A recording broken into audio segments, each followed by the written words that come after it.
Here we are, fishing fans. Me and Brett were off out on a little adventure tonight. We're off down a local beach.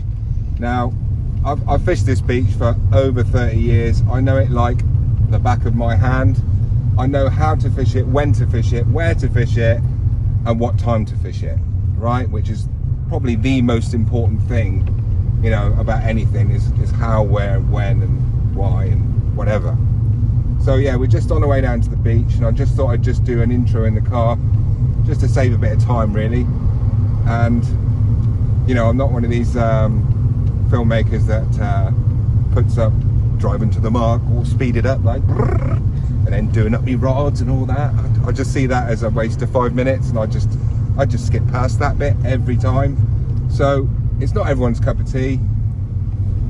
So yeah, bass fishing. So I've been catching schoolies down here on this beach since I could drive. And I was the schoolie king, right? My best night down here, I've had, I think it was 38 keepers, right? So 38 fish oversized. And there would have been about 15 or so undersized with that as well. So really, really hectic nights. Usually in the middle of the night, I used to come out, sneaky peek in the middle of the night.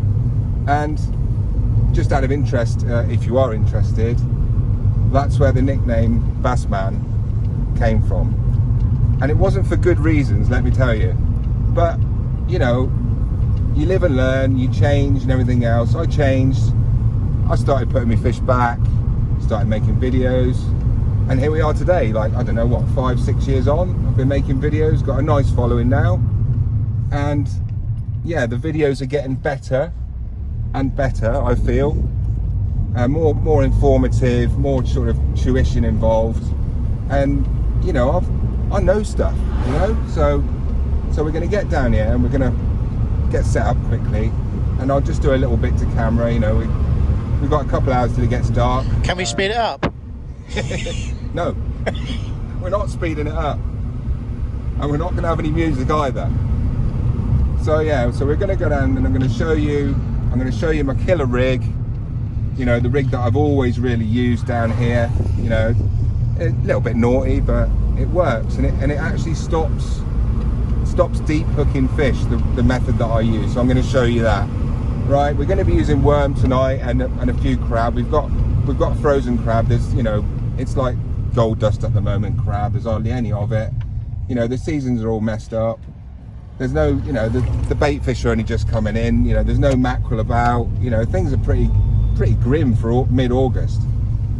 So yeah, we're nearly down here now. So we'll find our way down there, and we'll get set up, and I'll show you how to catch these schoolies. So we are, fishing friends. We're down on the beach, and we're just setting up one rod here. We're losing the light quickly, so we're going to have to do this quite quickly. So I've got a nice little backdrop here. Brett's had a fish out already on the lures. It's yeah, it's looking a bit bassy out there tonight. Be loads of schoolies out there, and the water's really clear. There's a bit of surf. Yeah, it's ideal. So if you want to get in a bit closer here, Brett. So tonight, now down on the beaches that I frequent, I use a running ledger, right? So I don't use the running pat. I never use the running pat on a surf beach. It doesn't work, right? It's just two lengths, and it just gets tangled. It does not work, trust me. So it's always running ledger for me. And you can see, I've just pinned myself already there. I've got a Lumi zip slider there, look, and a grip lead, because it's a fast run off here. So we'll switch over to lighter weights later on, but at the moment I'm going to start with that. And the length here, I've got it's fluorocarbon, right? Now, if you're fishing for bass in the day, you need fluorocarbon, right? It doesn't matter what fluorocarbon you use. There's loads of different makes. You know, I've got the Axia in 20 pound there. I've got the Nebula in 30 from a gilt head fishing there, look. So I like to step it up a bit. And also, I've got the Blackout memory free in a 42 pound. That's a memory free line. In my opinion, it's better than the other stuff that's available on the market. I won't name it. But this stuff really is memory free. You can stretch it, and it just goes really straight. And this is almost invisible in the water as well. So I kind of skip between all these lines. But definitely, if you're fishing for bass in the day in an estuary or a beach, fluorocarbon is king. Because obviously, you know, fluorocarbon line refracts light, so the light actually goes through the line instead of retracting off it like normal mono. So that's why we use that. On the business end there, look, I've just got some little orange beads, stopper there, and here, this is my Stinger rig, right? So I sell these in my shop on my rig wall. I've got 24 rigs in there, and that little sucker there accounts for 70% of the bass, right? Very often this hook, and I'm only using a 1 tonight, a size 1, because I'm after a gilthead bream here as well. I know there's giltheads here, so I'm going to stick a little crab bait out or worm for a gilthead. So yeah, getting back to the hook, I'd usually use a size 2.0, but that's going on the other rod. And going back to the Stinger, look, so this little sucker here, all I do is when I've got my worm on, I'll wrap that round that Stinger hook like that, yeah, so it's a panel. And then obviously you'll put your worm on up that hook, your lug or your rag or whatever. I'm not going to do it now. And then you just slide this Stinger down right next to the bait. It doesn't have to go in the bait, it can be just next to it. It doesn't matter, they'll still take it. And just don't imagine for 1 second that a fish is only going to take one way. Just, you know, you imagine, oh yeah, it's going to come up and take my hook, lovely. It doesn't work like that. A bass will hit whichever way he sees that first. He'll either hit it that way, he can hit it this way, they'll smash it whichever way. And I'm telling you that on percentages, that little hook there has caught me more schoolies than any other hook, right? I discovered it, I don't know, 20 years ago. I actually put a little treble hook behind my hook, so a mullet hook, a size 12, and oh my God, my catch rate just went through the roof. And 8 out of 10 bass, it was always the little hook in the side of in the mouth there. They were always pinned in the lip. They were never, you know, gut hooks. Like before, I just used one hook, and very often when you're using small hooks like this for schoolies, they'll swallow it down and they'll gut hook. And you know, it's a mess, you know, they're bleeding out and you know that fish is going to die.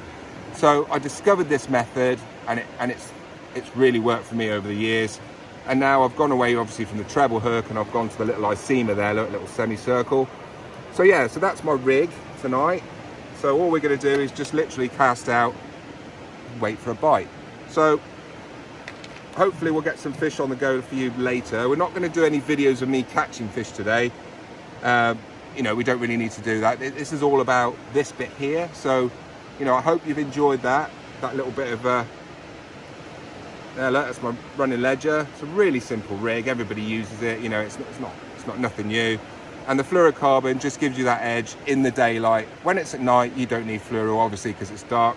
But hey, so yeah, so that's my rig today, the running ledger, and hopefully we'll see some fish in a bit. Tight lines. So here we are, look, so there's the rig. So I've just baited up for you, look, just to see what it looks like. It's just one lug at the moment. There you go, Brett's just getting a nice look on that. And you can see the Icema hook there, look, on the top, and it's not in the worm. So I don't want it to puncture that worm. That worm is full of amino acids. As soon as you burst it, it's washed out in minutes, like, you know. So that little Icema hook there, the fish won't even see that, and it's coming into darkness now.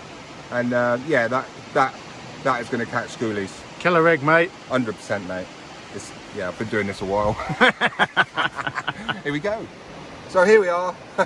First cast, look, it's just getting dark. As promised, literally first cast, bang. I've actually hooked this one on the front hook for a change, but I guarantee you the next fish or the one after will be on the little Icema. So there you go, nice little guffer, look. It's only about a pound, little babby, look. So we'll get him back now. It's perfectly right, lip hooked. Yeah, just shows you the method, yeah? So there you go. Bassman knows his stuff. Schoolie King, yeah? Cheers. Oh, he's got his spines right up. So there we are, look. So that's a little weaver fish that's just come in, a little tiny one. And those spines on the top of his back there, that's what the kids stand in when they're on the beach and obviously go back crying to mum. So yeah, that's a weaver fish.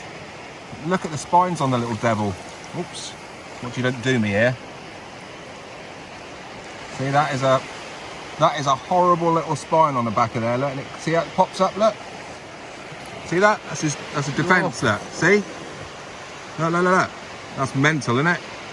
So yeah, don't ever mess with these. Don't even handle them, you know. I'm using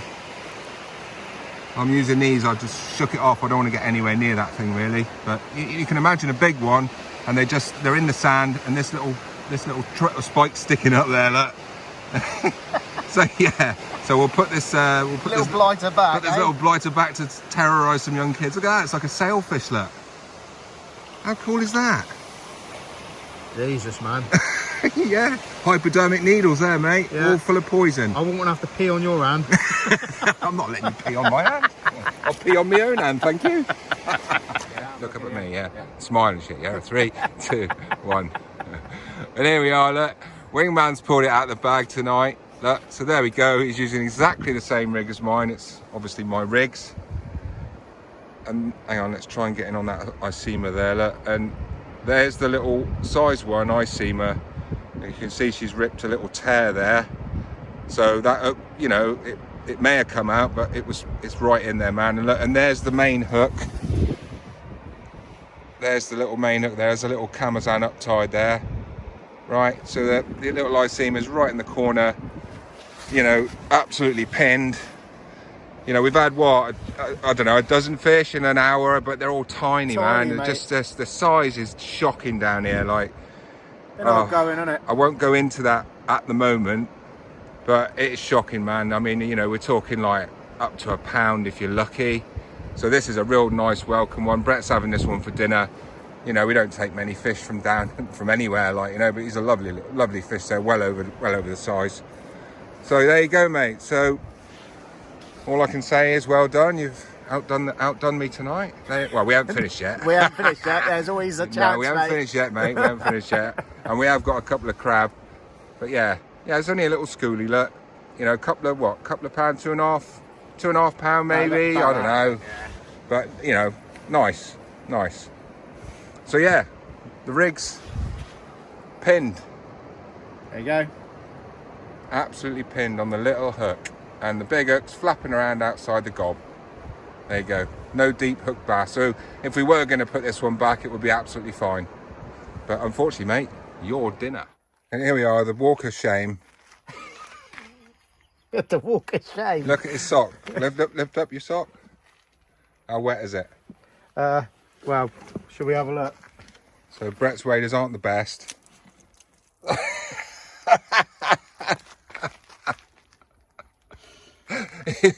Did you have a leak, sir? Oh, there, look. There's the leak on his leg, look. I think you need a new pair, mate. I think so.